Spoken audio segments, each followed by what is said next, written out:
भारतीय सरकार अविश्वसनीय रूप से कनाडा और भारत में रहने वाले लाखों लोगों की जिंदगी को सामान्य बने रहना मुश्किल कर रही है। ये कहना है कनाडा के प्रधानमंत्री जस्टिन ट्रूडो का।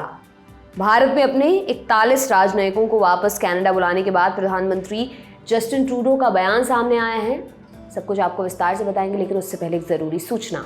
अगर आप यूपीएससी सीएसई की तैयारी कर रहे हैं तो अनअकैडमी लाया है आपके लिए एक शानदार मौका। दीजिए अनअकैडमी कॉम्बैट टेस्ट 22 अक्टूबर को और आप जीत सकते हैं 100% तक स्कॉलरशिप और ढेर सारे इनाम।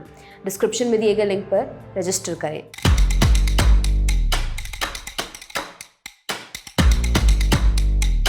अब वापस आते हैं खबर पर। कनाडा के प्रधानमंत्री जस्टिन ट्रूडो ने भारत से 41 राजनयिकों को वापस बुलाने की घोषणा के अगले दिन पत्रकारों से बात की। उसी दौरान उन्होंने बयान दिया। रॉयटर्स की रिपोर्ट के मुताबिक ट्रूडो ने कहा कि भारत सरकार द्वारा राजनयिकों की आधिकारिक स्थिति को एक तरफा रद्द करने की धमकी के बाद उन्हें कार्रवाई करने के लिए मजबूर होना पड़ा।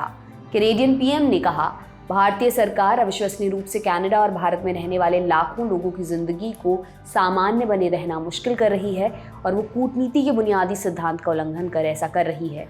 इसने मुझे उन लाखों कैनेडियन नागरिकों की खुशी और सलामती को लेकर चिंतित कर दिया है जो अपनी जड़ें भारत से जोड़ते हैं। इससे पहले का घटनाक्रम भी आपको बताते हैं। कनाडा की विदेश मंत्री मेलानी जोली ने कैनेडियन डिप्लोमैट्स की वापसी की बात बताते हुए कनाडा के ओटावा में एक प्रेस कॉन्फ्रेंस की। इसमें उन्होंने बताया, मैं इस बात की पुष्टि कर सकती हूँ कि भारत ने 21 कैनेडियन डिप्लोमैट्स को छोड़कर बाकी सभी डिप्लोमैट्स की राजनयिक छूट 20 अक्टूबर के बाद खत्म करने की बात से हमें अवगत करा दिया है। सभी डिप्लोमैट्स की सुरक्षा को ध्यान में रखते हुए हमने भारत से उन्हें सुरक्षित वापस बुला लिया है।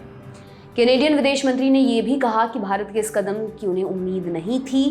इस तरह की घटना कभी नहीं हुई। किसी भी देश के डिप्लोमैट्स के विशेष अधिकारों और छूट को एक तरफा खत्म करना अंतर्राष्ट्रीय कानूनों का उल्लंघन है। ये डिप्लोमैटिक संबंधों के लिए बने वियना समझौते का उल्लंघन है। इस तरह से छूट छीनने की धमकी देना बेवजह किसी विवाद को बढ़ावा देना है। इससे किसी भी डिप्लोमैट के लिए उस देश में काम करना कठिन हो जाता है। भारत सरकार ने कनाडा द्वारा वियना समझौते का उल्लंघन करने के आरोपों का जवाब भी दिया। जवाब देते हुए कहा, भारत में कैनेडियन डिप्लोमैट से जुड़े कनाडा सरकार के 19 अक्टूबर वाले बयान को हम सब ने देखा है। दोनों देशों में मौजूद डिप्लोमैट्स की संख्या में समानता की बात की गई थी। भारत में कैनेडियन डिप्लोमैट्स की संख्या ज़्यादा है, जिस वजह से भारत के आंतरिक कामकाज में उनका दखल हो रहा था।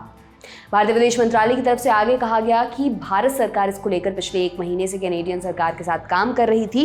उसके फैसले वियना समझौते के आर्टिकल 11.1 के तहत हैं। मंत्रालय ने यह भी कहा कि भारत समानता लागू करने के फैसले को समझौते का उल्लंघन नहीं मानता। इस मामले में जो भी अपडेट्स होंगी वो हम आप तक पहुंचाते रहेंगे। आपके लिए तमाम जानकारी लेकर आए थे हमारे साथी प्रशांत। मेरा नाम दिव्यांशी सुमराव है। आप देखते रहिए दी लल्लन टॉप। शुक्रिया।